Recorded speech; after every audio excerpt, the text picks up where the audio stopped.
Okay, Houston, we've had a problem here. This is Houston. Say again, please. Houston, we've had a problem.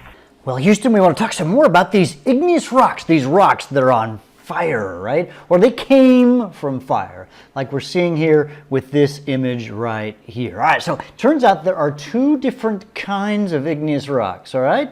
Now, we talked about extrusive and intrusive, but there's another way to look at it. So there's actually two different ways to classify it. We can call them also, let's big fancy words, Felsic or Mafic.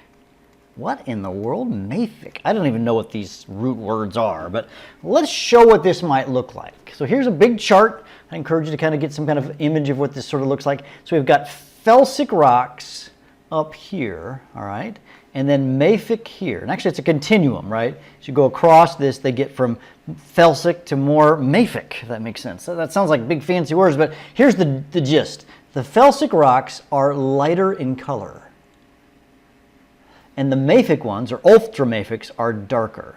And it comes down to what minerals are in them. So these silica metals, SiO2, the silica metals tend to be lighter in color. So the more you have silica metals, or silica minerals, the more you're going to find a lighter color.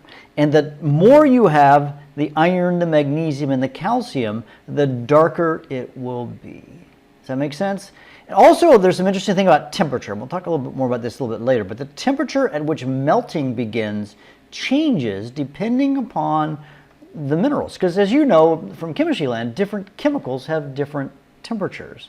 Now, let's take a look at this with sort of the two axes. I don't know if you realize this, but we have sort of two axes. On this axis, we've got Felsic, all right, up to we'd call Ultramafic, so light to dark, all right? So this is light to dark, all right, on this axis.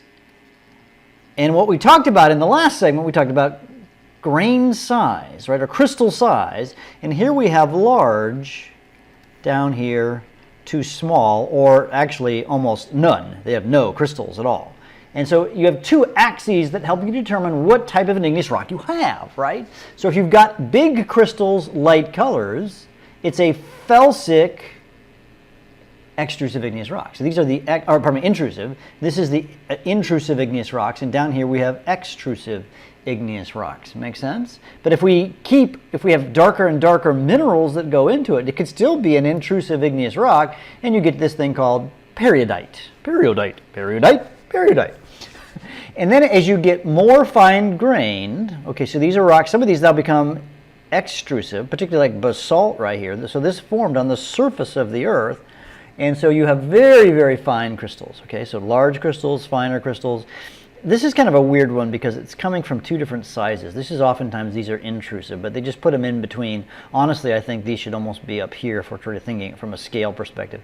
And then if you have no crystals at all, they have a glassy appearance, like the obsidian that we talked about. It's very difficult to see these. Now, you might say, wait a second, Mr. Bergmann, this is black and it's made of, and it's not over on this side. That's actually true. This is a very interesting one, that actually the things that go into a granite, even a light colored granite, when you cool it down super quick, it just forms a black rock. I don't quite understand the chemistry of that, but that's what's going on. And then sometimes you have ones that are ejected from the volcanoes, and when that happens, there's lots of air and glassy stuff, and so they have no crystals. And then we've got some other interesting things. We're going to talk about that again. So we're going to keep coming back to this chart. So this chart here kind of explains a lot, right? So what I've got is I've got a magma chamber down here. So that's the liquid rock, right?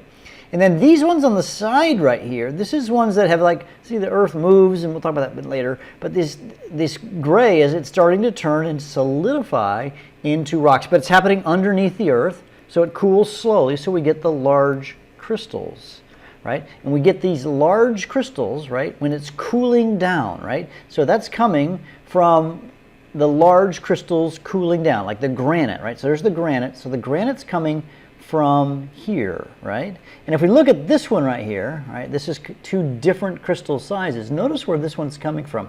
Closer to the surface, so still extrusive, and then you can see these larger crystals, but two different crystal sizes. You've got some tiny ones and then some big ones. And if we look at ones like this is a cool one. If it comes, see these little buggers here that are flying through the air, if you look at this crystal, do you see how air got into it? Very, very cool. These rocks, they look like webs, but they're just cooling in the air as they're flying through the air in a volcanic explosion. How cool is that, right? And then we've got these ones that are, they call pyroclastic. Pyroclastic flows are one of the most dangerous things that can happen when a volcano erupts. We'll talk about that when we talk about volcanoes. But like super hot lava bombs, they call them lava bombs, flying through the air, some of them flowing down. They've killed lots of people and vegetation, etc. So as it sort of explodes, it sends this stuff out, and this is what you get, a rock that looks like this, you know, after it cools down or whatever. At first, it's like hot, boiling nastiness, right? And then the ones that just sort of ooze out of a volcano, these are the basalts. These are the ones that just form on the surface here. You see that, the basalts. And then ones that cool down another super quickly. See how these had these, these air pockets. Again, you can actually see it forming here because it's sort of bubbling. I think this is in Hawaii right here where this is happening. So I think you're getting the idea about where these form. I think we've already seen all these. Okay, and then obsidian. Let's talk about obsidian and how obsidian forms. Or not. But obsidian, the key on obsidian, here we go. Obsidian is that it didn't have time. There are no crystals. Because it cooled down so fast, there will be no crystals, I can't. And one other thing we want to talk about with regard to igneous rocks is something called Bowens reaction series. Bowens, some famous geologist.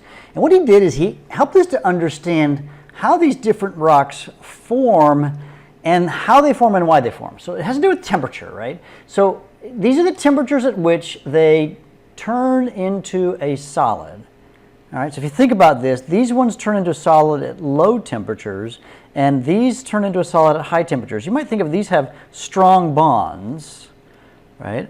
And these ones have weak bonds. So if it's super hot and they turn into a solid, then they've got these strong bonds. Remember, we're trying to cool them down. This picture, I think, maybe explains it best. We've got a mafic magma body. What mafic means, dark-colored magma minerals are all in here. And as it cools, which ones will solidify first? The ones that solidify first, the ones with the strongest bonds, because they're going to form more quickly. And so here's kind of a cool picture. What happens is that these are the ones that are the mafic, pyroxene and olivine. What happens is they're going to form solid crystals, but solids, as you recall, sink in a liquid. They're going to sink to the bottom. But if all the highest melting point ones sink first, then what's going to happen is it's going to leave you the less higher melting point ones. And then what's going to happen over time is the solid rock here is the ones on the outside are going to be the darker ones, the more mafic. And then the more Felsic ones, they're going to be lighter in color. So you're going to have like regions where it's dark and regions where it's lighter color. So you would find that this side here would be dark, the outside, if you will, mostly the bottom because it's going to sink. And then the rest is going to be lighter in color. So pretty cool, interesting things that are happening. That's all we've got on igneous rocks. Next up, we're going to learn about different kinds of rocks that aren't created by fire, but they come from fire rocks, sedimentary rocks. We'll see you in class. We have no problems, Houston. Felsic, mafic. You guys are smart.